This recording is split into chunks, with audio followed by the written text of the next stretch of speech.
Hello, my name is Margaret Gray and I'm a professional psychological astrologer. Welcome, Margaret. Margaret, tell us a little bit about yourself and your background, how you got to actually get into this discipline. Well, in my teens I was always fascinated by astrology, so I read books that I could find. In those days there weren't that many books around. And then later in my 20s I had my chart looked at several times and I found the symbols fascinating. So I continued with my reading, and in the early 90s when I lived in Bristol I saw an evening class advertised which was being taught by a psychological astrologer. And I knew when I came out of that class that very first night that something very powerful had been, I suppose, woken up in me. And it turned out to be really one of my biggest passions in life. I studied in Bristol for about 6 years, really once a week, and then I continued at the Centre for Psychological Astrology, where I studied with teachers like Liz Green and the late Charles Harvey and Melanie Reinhardt and Claire Martin, and some absolutely wonderful teachers in the field of psychological astrology. Oh, that's brilliant. And would you have any family history of astrology, or would you be the first person to actually go down that route? Well, the interesting thing is that about 10 years ago I discovered that my aunt in Italy, my mother's sister, who's now 86, has been a practicing astrologer all of her life, or certainly all of her adult life. And I had no memory of that as a child. So once I found that out, it was really exciting. And now we have wonderful conversations in astrology, yes, in Italian. So it's in your genes? It may be, yes. It certainly looks like that, yes. Lovely. So tell me, what does psychological astrology mean? Well, it's really a mixture, a blend of astrology, depth psychology and classical mythology. And by that I mean that it works on so many levels. It works on the imagination, the mental and the soul level. And it is in fact one of the, really astrology generally is one of the most ancient tools that's available to us as humans to explore, understand and heal our psyche, and possibly that of our ancestors as well. And of course the term psychology derives from the Greek, the study of breath, spirit and soul.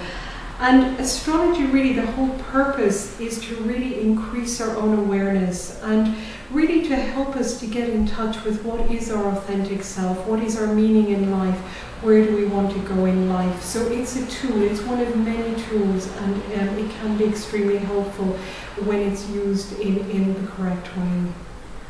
So if there is a difference, what would the difference be between psychological astrology and astrology? Well, astrology is an umbrella term, and there are so many different forms of astrology, including mundane astrology, financial astrology, medical astrology, traditional astrology. There are numerous different kinds, and of course there's also Vedic astrology, Chinese astrology. Psychological is one of many. It's a more recent development in that psychology itself is really a fairly recent development in our history as humans. And mostly it was really pioneered by analysts like and astrologers like Liz Green, and also the late Howard Susportas and Richard Eidemann, and then of course later Charles Harvey and currently Claire Martin as well. So it's really that the difference is that the exploration is about the exploration of self. It's not predictive or divinistic. It very much is based on the belief in free will and choice as humans. And that really we have choices in life, but of course choices are only so good as the information we have to make those choices on. So psychological astrology, unlike some forms of astrology, is not about telling people what their absolute fated path is. It's about helping people get in touch with their potential. That's essentially what the birth chart really describes, is the potential.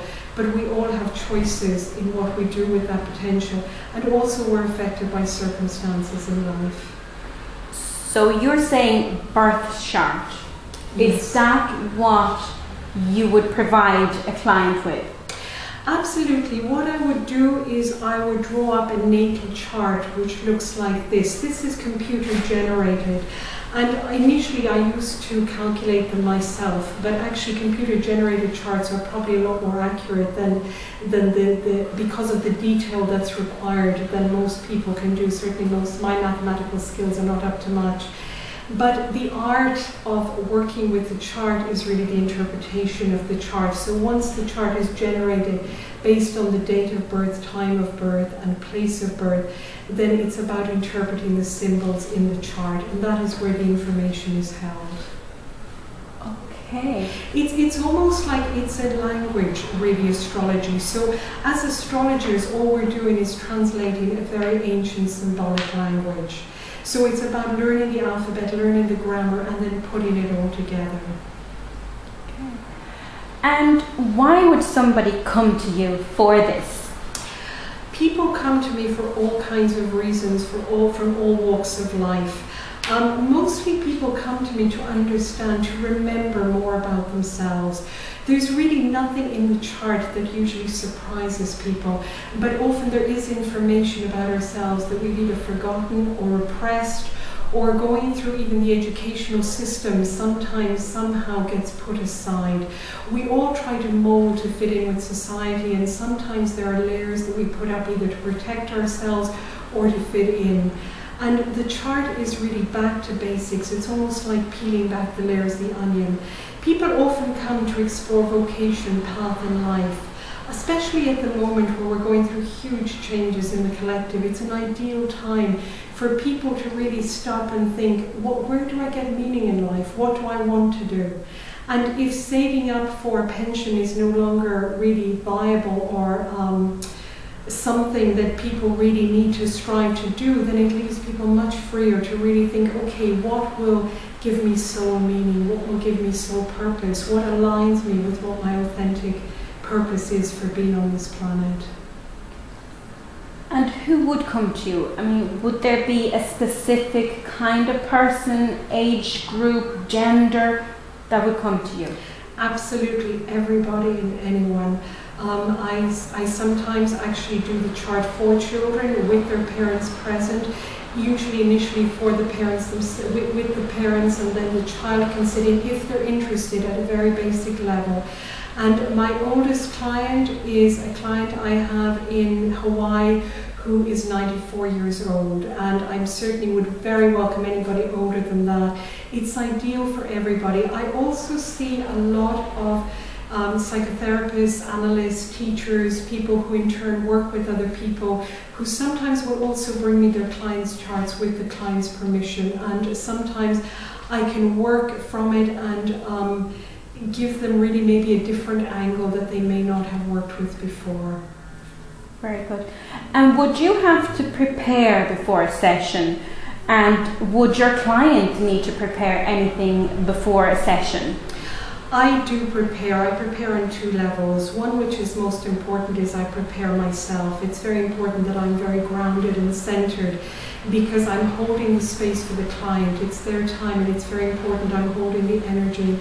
The second part of the preparation is absolutely, I spend between about 2 to 4 hours on each chart at least, really doing the interpretation. So I sit at my computer, I write, I read books, I do some research, and then I put it all together. And then once I'm actually in the session, sometimes, in fact usually, I just put my notes aside and I trust what happens.